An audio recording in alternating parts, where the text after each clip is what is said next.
একজন wing commander, যার হাতে থাকে দেশের সবচেয়ে সংবেদনশীল সামরিক তথ্য, যাকে ঘিরে থাকে কোটি মানুষের বিশ্বাস, তিনিই কিনা একটা ভিডিও কলে ধরা দিলেন এক সুপরিকল্পিত ফাঁদে। বিশ্বাস করা কঠিন, তাই না? কিন্তু এটাই সত্যি ঘটেছে। আর এই ঘটনা এখন প্রশ্ন তুলে দিয়েছে গোটা প্রতিরক্ষা ব্যবস্থার নিরাপত্তা নিয়ে।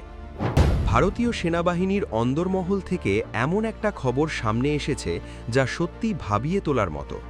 মে মাসের শুরুর দিকে বায়ুসেনার অভ্যন্তরীণ গোয়েন্দা বিভাগ একটি রুটিন তদন্ত শুরু করে, আর সেই তদন্তেই ধীরে ধীরে উঠে আসতে থাকে এমন কিছু তথ্য যা তদন্তকারীদের নিজেদেরও চমকে দেয়। প্রাথমিক তদন্তে ধরা পড়ে বায়ুসেনার একজন উচ্চপদস্থ উইং কমান্ডার একটি সুপরিকল্পিত হানি ট্র্যাপে জড়িয়ে পড়েছেন। এই ফাঁদ কোনো সাধারণ প্রতারণা ছিল না।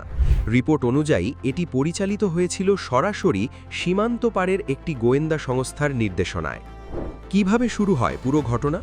সোশ্যাল মিডিয়ার মাধ্যমে এক নারী প্রথমে তার সঙ্গে যোগাযোগ করেন। ধীরে ধীরে সেই সাধারণ পরিচয় গড়িয়ে যায় ঘনিষ্ঠতায়। এরপর একদিন ভিডিও কলের সময় গোপনে তাকে রেকর্ড করা হয়, আর সেই রেকর্ডিং ব্যবহার করেই শুরু হয় ব্ল্যাকমেইলের প্রক্রিয়া। দেশের নিরাপত্তা সংক্রান্ত এই ধরনের গুরুত্বপূর্ণ তথ্য সহজ ভাষায় আপনাদের সামনে তুলে ধরা আমাদের দায়িত্ব বলে মনে করি। ভিডিওটি যদি গুরুত্বপূর্ণ মনে হয় তাহলে একবার লাইক করে সমর্থন জানান।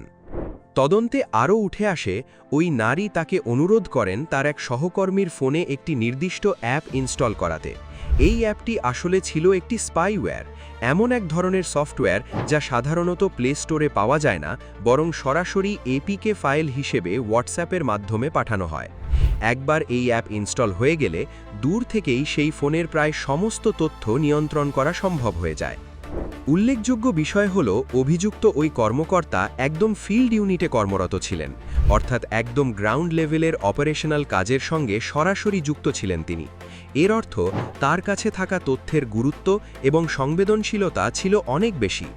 অভিযোগ অনুযায়ী দিনের পর দিন ধরে কৌশলগত সামরিক তথ্য এভাবেই পাচার হতে থাকে। যখন তদন্ত দিল্লি পুলিশের হাতে হস্তান্তর করা হয়, তখন গোটা তদন্ত সংস্থা রীতিমতো নড়ে চড়ে বসে, কারণ অতীতে এই ধরনের গুপ্তচর্যির ঘটনায় সাধারণত জড়িত থাকতে দেখা গেছে প্রাক্তন কর্মী, স্থানীয় দোকানদার বা সহায়ক কর্মীদের। কিন্তু সরাসরি একজন সক্রিয় উইং কমান্ডারকে এভাবে টার্গেট করে দীর্ঘমেয়াদী পরিকল্পিত অভিযান চালানো, এটা অত্যন্ত বিরল এবং গুরুতর একটি ঘটনা বলে মনে করছেন প্রতিরক্ষা বিশেষজ্ঞরা। বর্তমানে অভিযুক্ত ব্যক্তিকে অফিসিয়াল সিক্রেট অ্যাক্টের অধীনে মামলা রুজু করে তিহার জেলে রাখা হয়েছে। তদন্ত প্রক্রিয়া এখনও চলমান থাকায় এই বিষয়ে অতিরিক্ত জল্পনা কল্পনা এড়িয়ে চলাই বাঞ্ছনীয়। তবে এই ঘটনা আমাদের সবার জন্য একটা গুরুত্বপূর্ণ শিক্ষা রেখে যায়। ডিজিটাল যুগে বিশ্বাসযোগ্যতার আড়ালেও লুকিয়ে থাকতে পারে গভীর বিপদ। অচেনা কারো সঙ্গে হঠাৎ গড়ে ওঠা অতিরিক্ত ঘনিষ্ঠতা, অজানা অ্যাপ ইনস্টল করার অনুরোধ, এই ধরনের পরিস্থিতিতে সতর্ক থাকা প্রতিটি নাগরিকের জন্যই জরুরি, শুধু সেনাবাহিনীর সদস্যদের জন্য নয়। কোনো সন্দেহজনক পরিস্থিতিতে পড়লে নিজে থেকে বিষয়টি লুকিয়ে না রেখে সরাসরি প্রশাসন বা সংশ্লিষ্ট কর্তৃপক্ষের সাহায্য নেওয়াই সবচেয়ে নিরাপদ পথ। এই ঘটনা আরও একবার প্রমাণ করে, দেশের নিরাপত্তা রক্ষা করা মানে শুধু সীমান্তে সশস্ত্র প্রহরা দেওয়া নয়, এটা প্রতিদিনের সচেতনতা, সতর্কতা আর বিশ্বাসযোগ্যতা রক্ষার একটা নিরন্তর লড়াইও। আপনাদের কি মনে হয় এই ঘটনা নিয়ে?